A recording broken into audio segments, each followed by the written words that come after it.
the weather forecast with MTN. Happy start of the week, beautiful people. It's another pleasure to have you for the weather forecast.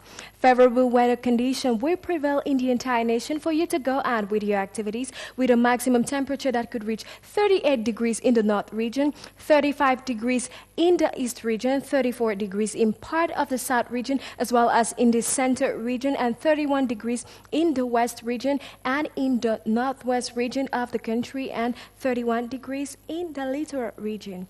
Ladies and gentlemen, I take you now to the far north region where it will be sunny in the whole region with a maximum of 35 degrees and clear skies will dominate in the evening with a maximum of 29 degrees. Next, we go to the southwest region where precipitation will prevail in Boya and Limbe, and in the evening only in Limbe where we will have rainfall with a maximum of 29 degrees. Next, we add with the littoral region where showers are expected in Edea, and in the evening it will be partially cloudy with a maximum of 29 degrees. Ladies and gentlemen, I invite you to visit the Benue National Park. Have a good day. Goodbye.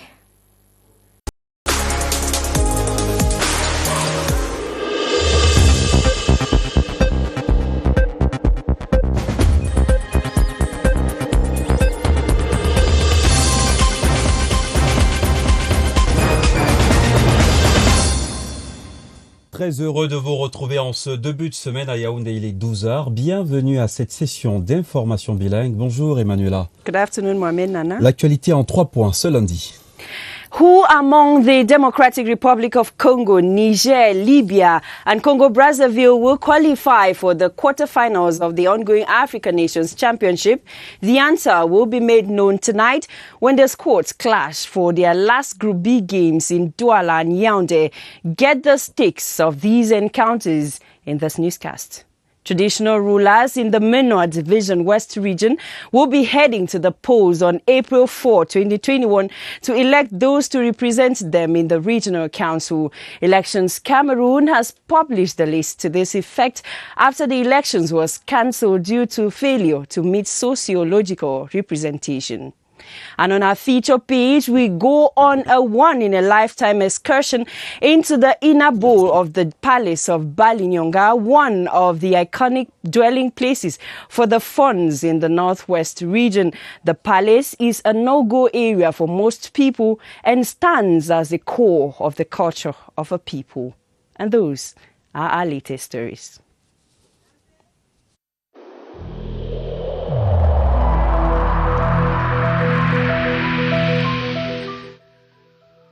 I have personally observed that most of our fellow citizens no longer comply with the protective measures prescribed by the government.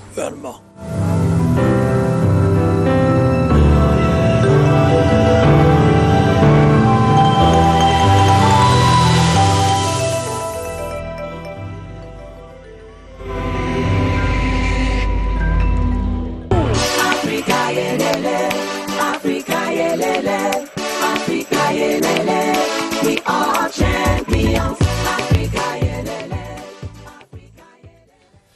Du football en ouverture de ce journal, les Lions A' seront fixés ce lundi sur l'équipe qu'ils affronteront en quart de finale. La poule B, basée à Douala, redescend sur les pelouses ce soir à 20h. Une affiche croustillante, Libye, Congo et RDC Niger.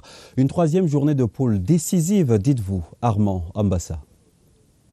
La poule B, basée à Douala, est sans doute la plus indécise de ce CHAN 2020. Mathématiquement, toutes les 4 sélections nationales prétendent encore à une place pour les quarts de finale. Leader avec 4 points, la République démocratique du Congo, 2 fois vainqueur de la compétition, est l'hôte du Niger dès 20h au stade Omnisport de Yaoundé. En cas de victoire, les poulains du sélectionneur Florent Ibengue vont terminer en tête avec 7 points et potentiellement seront les adversaires des Lions indomptables A' en quart de finale. Dans le cas contraire, le MENA du Niger se qualifiera pour le second tour à condition de battre la République démocratique du Congo et empocher les 3 points de la partie pour un total de 5 points dans le classement général. Mais attention, ces deux équipes n'ont pas leur destin en main, étant donné que les mêmes ambitions sont clairement affichées par les Chevaliers de la Méditerranée et les Diables Rouges du Congo, respectivement classés 3e et 4e avec 2 et 1 point. Vainqueur en 2014, la Libye n'a pas encore dit son dernier mot, tout comme le Congo qui ambitionne de bousculer la hiérarchie. Les deux équipes vont donc en découdre ce soir à 20h au stade de Japoma. En rappel, le premier de la poule B sera face au Lion A' et le second affrontera les Aigles du Mali, vainqueurs hier du Zimbabwe, sur le score d'1-0. Et vous avez été nombreux à suivre à travers le petit écran la rencontre Cameroun-Burkina Faso. Deux équipes jusqu'au coup de sifflet final étaient en appétit. 0 but partout, c'est le score qui a sanctionné ce match riche en spectacles, suffisant donc pour que les Lions A' se qualifient pour le second tour. Les temps forts dans cet élément de Déby Kembe. La qualification a mis du temps à se dessiner. Les Lions ont dû attendre le coup de sifflet final pour respirer à plein poumon dans une rencontre où ils ont souffert. Pourtant, ils étaient les premiers à afficher clairement leurs ambitions. 22e seconde, première frappe du Cameroun forçant le gardien burkinabé à se détendre. Une belle entame de match pour les Lions qui vont se relâcher. 8e minute de jeu, réel assaut des étalons. Mohamed Ouattara rate l'occasion d'ouvrir le score. Le dossard 29 revient 2 minutes plus tard. Achou Kerido est sur sa route.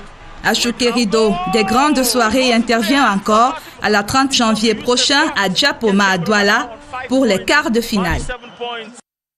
Ambiance donc de gradins dans les fan zones de Douala. C'est en nombre que les férus du ballon rond ont suivi ce troisième match de poule A à travers les écrans géants.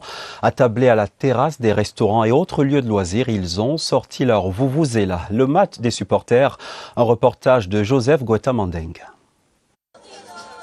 Le quartier Bessengue à Douala, ce dimanche 24 janvier en nocturne.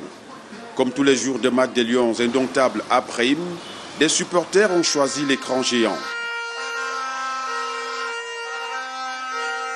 En salle, ils ont debout tambour accompagné la sélection nationale jusqu'à sa qualification pour les quarts de finale.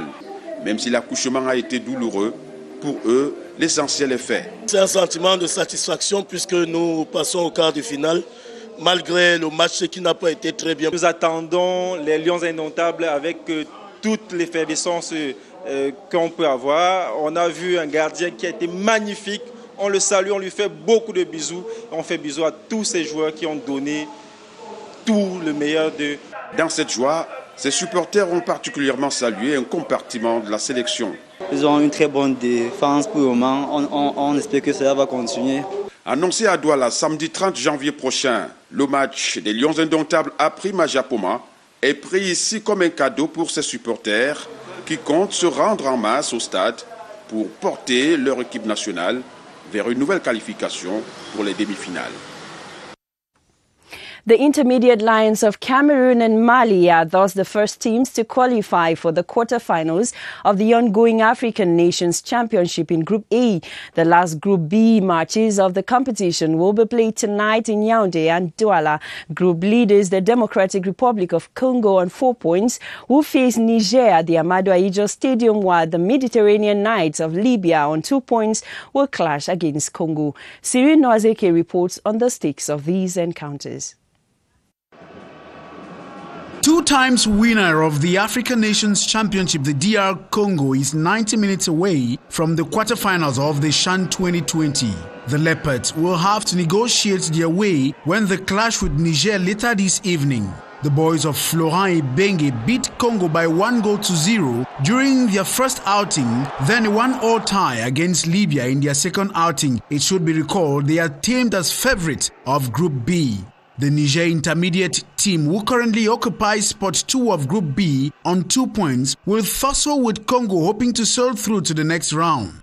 Meanwhile, Libya, with whom they share the same number of points, goes head-to-head against Congo.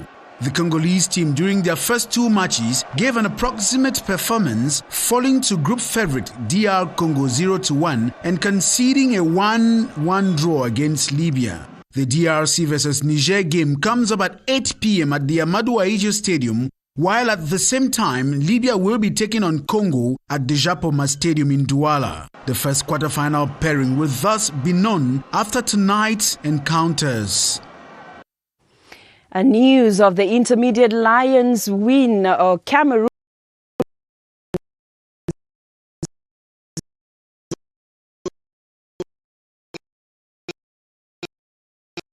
More at the level of the forward, because there were so many opportunities that if someone would have been there, we would have had a goal or something. So I think they have to work on their attack line. News of the Cameroon team playing their next game in Douala has been greeted with excitement by the fans who are making plans to watch them live. I'm happy that our Lions, they are doing well in the competition.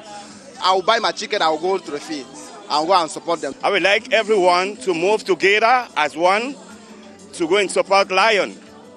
And we are going to win our match in Japoma Stadium, 2-0.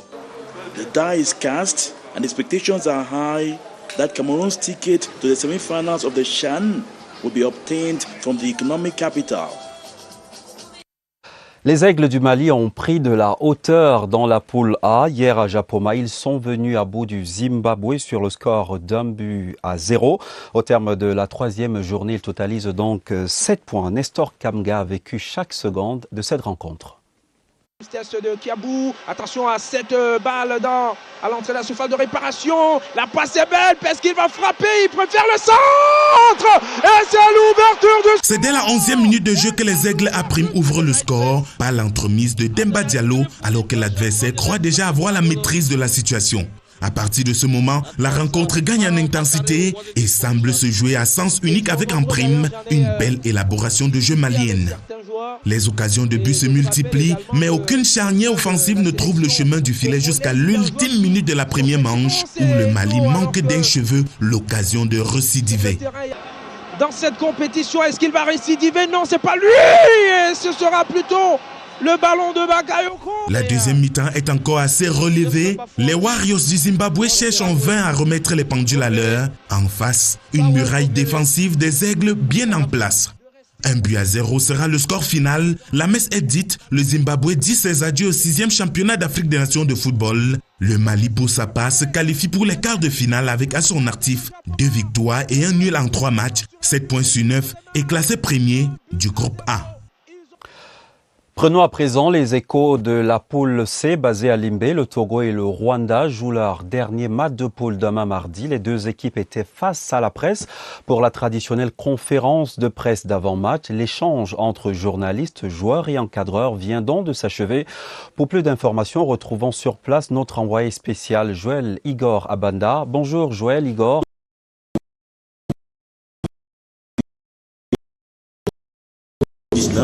s'est dit confiant, il dit avoir revu l'ossature de l'équipe du Togo et renforcé la tactique de jeu de cette équipe qui vient ici pour la gagne. Le capitaine reste également confiant et dit avoir tout fait pour que cette rencontre soit une victoire synonyme d'une qualification pour le second tour. Le Rwanda passé troisième vient également pour la gagne. Le Rwanda avec le coach Vincent Chamani se dit confiant et prêt à remporter cette victoire et qui va permettre de passer au second tour. Rappelons que dans le groupe C, le Maroc occupe la tête avec 4 points, suivi du Togo 3 points. Le Rwanda vient en troisième position avec 2 points. Le dernier de cette poule C, c'est l'Ouganda avec 1 point. Ici, en direct de la salle de conférence du stade Omnisport de Limbé, nous sommes pour Guy Roger Nana, Joël Igor Abanda, pour le 12h. Thank you very much, Joël Igor. And we're staying back in Limbe, where Group C, where Rwanda will be locking horns with Togo at the Limbe Omnisport Stadium tomorrow in what is for the third playing day of Pool C games. Currently, the pre-match press conference has just wrapped up at the Limbe Omnisport Stadium, where we should be joining our reporter live, Guy Roger Nana, with the updates. Hello, Guy Roger. At the corridor heading into the conference room of the Lindell Mini Sports Stadium, and of course right now we just attended the press conferences we just attended 3 match press conferences, of course, ahead of the game between Togo and Rwanda. Both teams have affirmed their readiness, given that they have been preparing so hard for this particular championship, and yet to actually showcase their know-how and of course prove to the world that they are good enough. Just to say that Frank Ndoto, coach of Togo, who is actually the man on board now, given that Claude Leroy here for tourism, they are not here to tour Libe or Cameroon, but of course to play the games. They are here to win, they are here to carry the game, win as many matches as possible, because their qualification must be guaranteed. Just to tell you that Rwanda and of course Togo are playing in Pool C games, and of course that particular pool is headed now by Morocco with 4 points. Togo has 3 points, Rwanda 2 points, and of course Uganda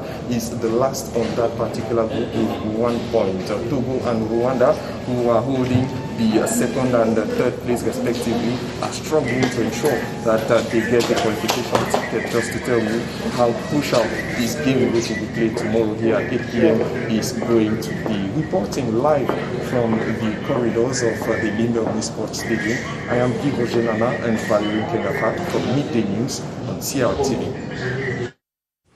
It is a very relaxed and cheerful wake-up for the Intermediate Lions of Cameroon after a cracker against Burkina Faso that led to their qualification for the quarterfinals. The boys started off their day with a routine weight check, breakfast, and then some chit-chatting as they stay focused to the next game. Sally Sonatafaha captured them this morning, and I report.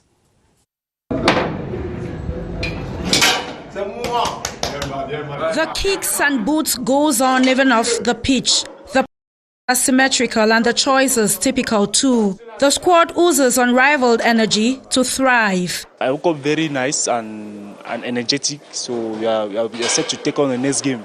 Yeah, I'm very enthusiastic about the quarterfinals. Winding down, chit-chatting, and staying as relaxed as possible are key ingredients for these teammates. First things first, their weight is under check. The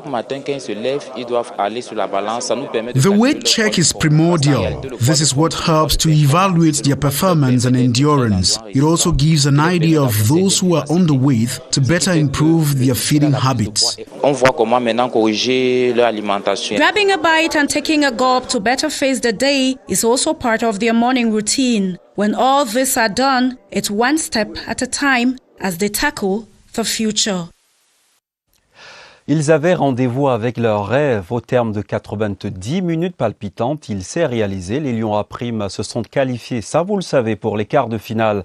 Après un score de 0 but partout face au Burkina Faso, ce mardi, leur programme est quelque peu allégé. Moment de détente en attendant de rallier Douala pour disputer samedi prochain les quarts de finale. Déby Kembe était dans la tanière des Lions ce matin. Comme des gamins dans une cour de récré, les Lions étaient heureux et très décontractés ce matin à leur hôtel. Même dans cette ambiance, bon enfant, l'essentiel n'est jamais perdu de vue. De nos jours, le foot nous a montré qu'il n'y a plus de petits adversaires. On prend tout le monde au même pied d'égalité. Donc du coup, quel que soit l'adversaire qui sera là, on va les affronter. Nous sommes au Cameroun et nous sommes le Cameroun. Nous n'avons pas peur, nous sommes des lions. Avant de se retrouver autour de la table pour le petit déjeuner, passage obligé pour tout le monde à la pesée balance. Les Lions se portent bien, l'infirmerie est vide. On a eu un joueur qui a une petite contusion. On l'a réévalué après le match, donc on est sûr qu'avant le prochain match, il sera prêt.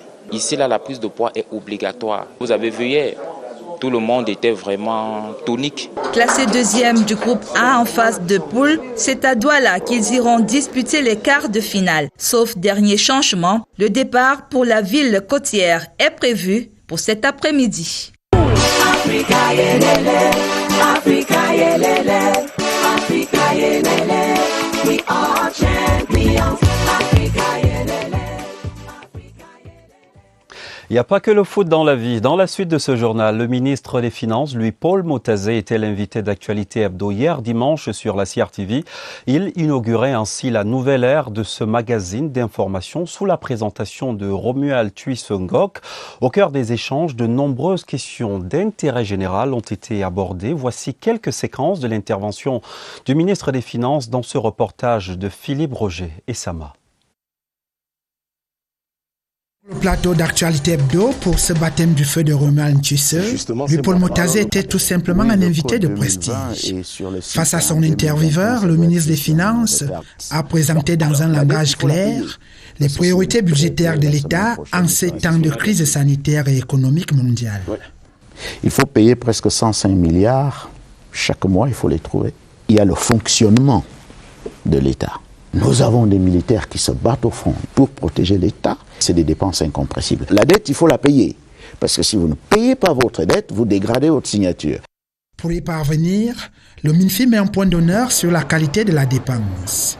Aussi entend-il poursuivre l'assainissement du fichier solde de l'État. Nous avons, grâce à cette opération que nous avons lancée, nous faisons des économies de presque 30 milliards. Par an. Nous avons débusqué plus de 5000 faux ayants droit avec des économies qui tournent autour de 10 milliards de francs CFA. Il y a les baux, les locations administratives. Là également, il y a beaucoup d'économies qui pourraient se faire. Dans la perspective de la fête de la jeunesse, il a également apporté des clarifications sur le plan triennal spécial jeune. Sur le plan budgétaire, nous, on a déjà engagé tous les 103 milliards. Mais sur le plan trésorerie, il y a eu quelques retards qui vont être résorbés progressivement. Évoquant la situation de Camerco, le ministre des Finances dit opter pour une restructuration fondée sur la vision du président de la République pour cette entreprise. Pour nous, les problèmes sont structurels. Par exemple, nous on sait que le chef de l'État ne veut plus entendre parler de cette coupure entre le Nord et le Sud. On devrait pouvoir aller Yaoundé, Douala, Ngaoundé, Garoua, Maroua, et inversement. C'est le minimum à faire. Mais il faut déjà le faire. Il faut déjà bien le faire. Sur les infrastructures sportives nouvellement acquises, Paul Motazé propose une réflexion pour leur rentabilité, à l'effet de s'auto-entretenir et garder leur fière allure. Feuilletons à présent les pages de l'enseignement privé islamique au Cameroun. Le secrétariat national a une nouvelle équipe dirigeante et là, à sa tête, Mohamed El Aziz. Cette nouvelle équipe a été dévoilée au terme des travaux d'une assemblée générale. Étienne Pascal Azegue. Les fondateurs d'établissements privés islamiques, venus des 10 régions, ont porté leur choix sur Mohamed El Aziz comme nouveau secrétaire national à l'enseignement privé islamique. L'Assemblée générale ordinaire, tenue ce 23 janvier dans un collège privé de Yaoundé, a départagé par le vote les 2 candidatures déclarées. Le nouvel élu est conscient des défis qu'il interpelle désormais à cette fonction. On doit intervenir au niveau des communautés même qui doivent soutenir les écoles pour améliorer leur accompagnement. On doit travailler pour assainir l'environnement scolaire islamique, pour que l'enseignement privé islamique soit un cadre bon à vivre pour les enseignants, pour les élèves et surtout pour assurer leur réussite. Le secrétariat national à l'enseignement privé islamique devra également s'assurer du respect de la loi 2004 qui régit le fonctionnement dans ce secteur d'activité au Cameroun. You're watching the mid.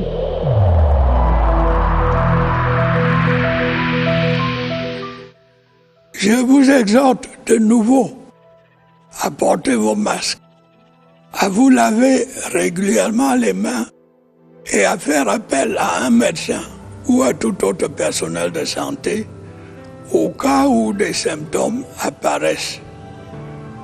C'est le seul moyen de préserver les vies et de freiner la propagation du virus.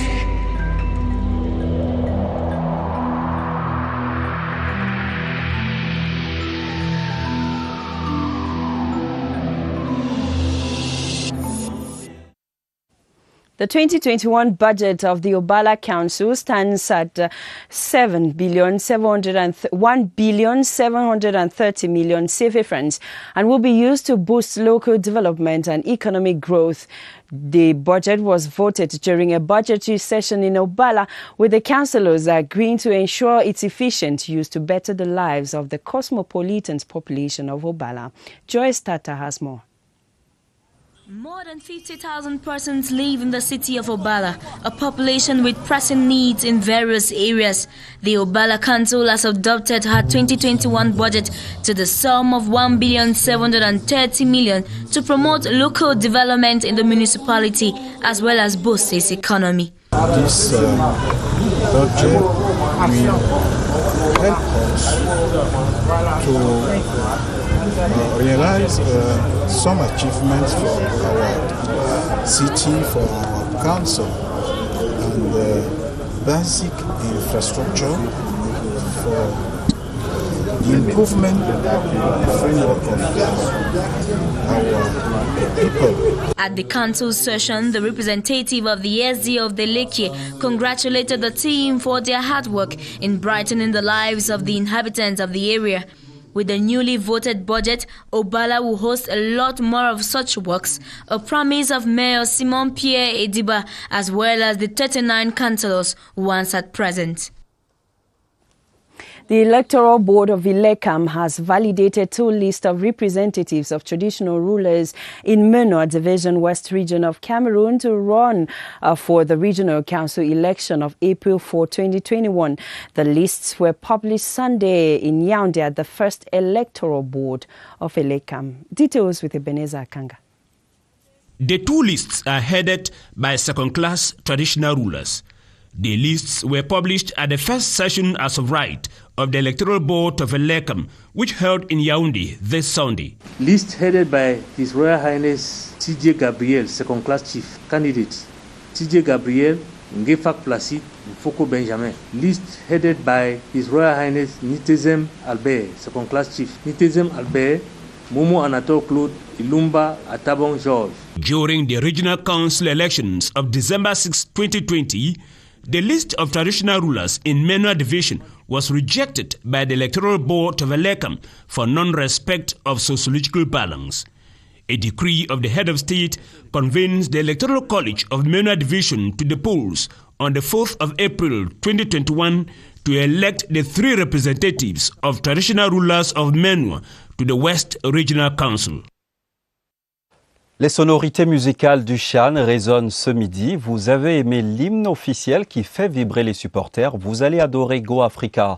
Le single signé Jay Williams, producteur et artiste musicien, enregistre déjà près de 14 000 vues sur YouTube. Laetitia Onana a cliqué et s'est laissée entraîner par ce rythme. Regardez. Welcome to Africa.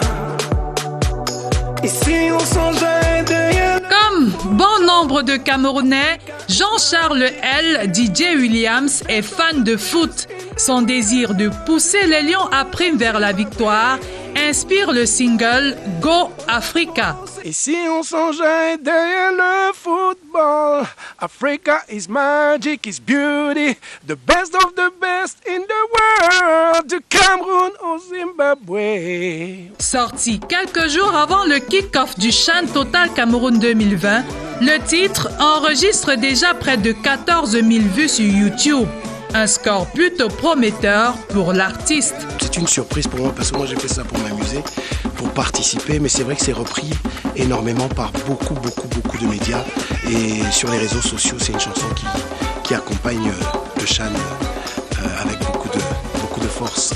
Go Africa et Señorita, un autre single, figureront en bonne place dans son tout premier album, annoncé courant septembre 2021. We are going inside, deep into the inner bowl of the Balinyonga Palace in the West Region of Cameroon, considered as a sacred place and not often a go area for all. The palace transcends generations and represents the heart of the culture of a people. A visit into the dwelling place of the Fon of Balinyonga is a report done for us by Ngochi Kembe on our feature page. Palaces or residential quarters of traditional leaders in the northwest region of Cameroon are generally considered secret and an embodiment of the people's identity. This image is usually reflected in every aspect of palace life, and the case of the Balinyonga Fondom is not different. Any keen visitor who steps in here is greeted by the sight of these monuments erected in remembrance of the former Fonds of Balinyonga and the important strides they made during their reign. This also underlines the high regard the people of this community have for their leaders.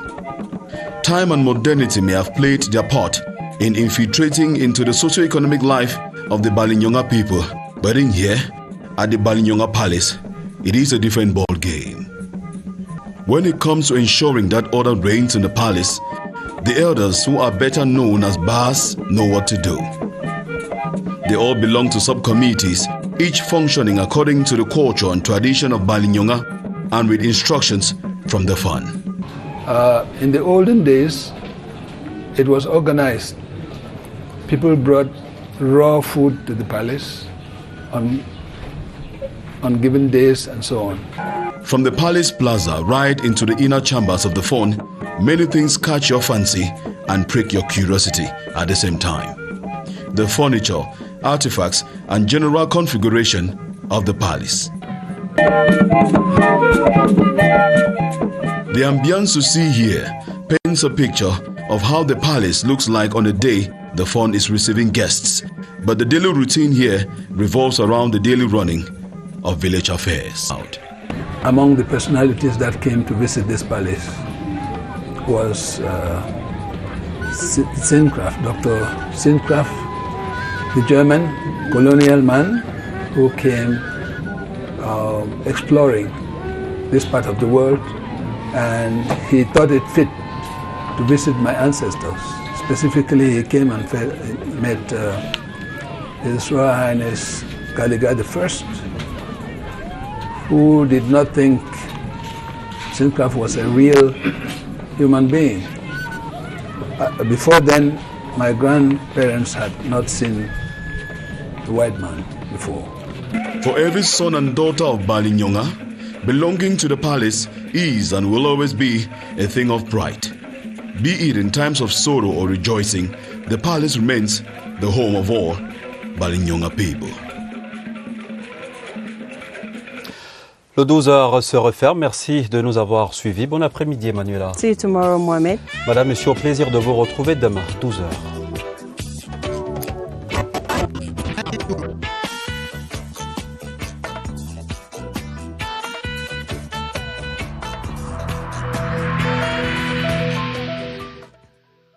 I urge you once again to put on your face masks, to wash your hands regularly, and to consult a physician or any other health personnel if you notice any symptoms.